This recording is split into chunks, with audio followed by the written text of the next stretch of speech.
नमस्कार, मैं हूं डॉक्टर संतोष मानव और आप देख रहे हैं जनता की बात। हिंदुस्तान में नेता शब्द बहुत सम्मान का शब्द नहीं है। नेता मतलब भ्रष्ट, जुबान से फिरने वाला, बेकार की बातें करने वाला और अपवादों को छोड़कर ऐसा व्यक्ति जिसके पास कोई विजन नहीं है, कोई सोच नहीं है। अब अपने बिहार के नेता जीतन राम मांझी को देखिए। बिहार के नेता हैं, कुछ समय तक प्रदेश के मुख्यमंत्री भी थे, लगभग 1 साल तक। इनके राजनीतिक जीवन की शुरुआत कांग्रेस पार्टी से हुई थी। कांग्रेस में रहने के बाद आरजेडी में आ गए, लालू जी की सरकारों में मंत्री रहे, बहुत दिनों तक मंत्री रहे। फिर जेडीयू में आ गए, नीतीश कुमार की सरकार में मंत्री रहे, बहुत दिनों तक रहे। 2014 के लोकसभा चुनाव में नीतीश कुमार की पार्टी बुरी तरह हार गई, तो मुख्यमंत्री पद उन्होंने छोड़ दिया और जीतन राम मांझी को मुख्यमंत्री बना दिया। अब जीतन जी तो ठहरे जीतन जी, उन्हें लगा कि सदा सर्वदा के लिए मुख्यमंत्री रहूं, लगे पंख पसारने, पैर पसारने। नीतीश कुमार समझदार आदमी है, समझ गए, उन्होंने इनको हटा दिया मुख्यमंत्री से, खुद मुख्यमंत्री बन गए। अब जीतन राम मांझी इस अपमान को कैसे बर्दाश्त करते? उन्होंने अपनी पार्टी बना ली, हिंदुस्तानी अवाम मोर्चा, और लालू यादव के साथ जाना चाहते तो होंगे, शायद उस समय नहीं जा पाए, तो उन्होंने बीजेपी के साथ गठबंधन किया। बीजेपी, एलजेपी और हिंदुस्तानी अवाम मोर्चा वगैरह वगैरह। बिहार विधानसभा का चुनाव लड़े, तब नीतीश जी आरजेडी के साथ लड़ रहे थे मिलकर चुनाव।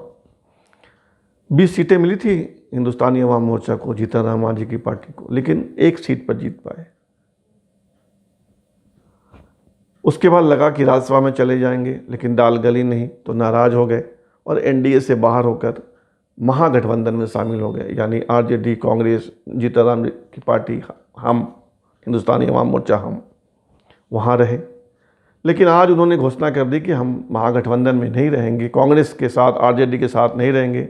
आरजेडी बहुत भ्रष्ट पार्टी है, आरजेडी के पास विजन नहीं है, तेजस्वी जो है वो कम अक्ल है, उसको ईमानदार भी नहीं है, पैसा कमाता है, वगैरह वगैरह वगैरह। और उन्होंने कहा कि अब हम फिर से एनडीए में आ गए और नीतीश कुमार का जेडीयू, बीजेपी के साथ मिलकर चुनाव लड़ेंगे। उन्होंने कहा कि ये बिना किसी शर्त के हम आए हैं एनडीए में। लेकिन लोग बताते हैं कि उनको राज्यसभा की सीट मिलेगी और उनकी पार्टी के 10 लोगों को टिकट मिलेगा। कुछ लोग जेडीयू की टिकट पर भी चुनाव लड़ सकते हैं, यानी बढ़िया पूरी सेटिंग हो गई है। तो अब देखिए जीतन राम मांझी कहाँ कहाँ रहे। कांग्रेस, आरजेडी, जेडीयू, अपनी पार्टी बनाकर आरजेडी के साथ, फिर आरजेडी छोड़कर जेडीयू के साथ। मतलब जिस नीतीश कुमार को वो पेट भर के गालियाँ दे रहे थे, फिर उनके साथ गठबंधन में शामिल हो गए। यह है नेताओं का चरित्र। बहरहाल बिहार का सच ये है कि अब एक तरफ बीजेपी होगी, जेडीयू होगी, जीतन राम की पार्टी हिंदुस्तानी अवाम मोर्चा होगा, ये बड़े बड़े दल होंगे। रामविलास पासवान की पार्टी होगी, एलजेपी, ये बड़ी पार्टियां होंगी। और इधर होगा आरजेडी, कांग्रेस, और एक उपेंद्र कुशवाहा की पार्टी है रालोसपा। करें कि रालोसपा वाला भी डगमगा रहे हैं, हो सकता है कि वो फिर से महागठबंधन यानी कांग्रेस, आरजेडी को छोड़कर बीजेपी की तरफ आ जाए, क्योंकि 2019 के लोकसभा चुनाव के कुछ समय पहले ही वो महागठबंधन में गए थे, चुनाव भी लड़े, उनकी पार्टी को जो सीटें मिली थी सब हार गए, खाता भी नहीं खुला।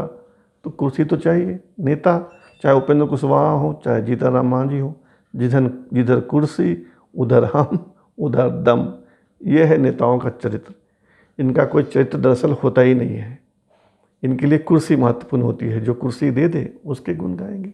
जनता की बात में इतना ही, फिर मिलेंगे। तब तक सब्सक्राइब कर लीजिए, लाइक कीजिए, शेयर कीजिए, कमेंट कीजिए। बहुत बहुत धन्यवाद।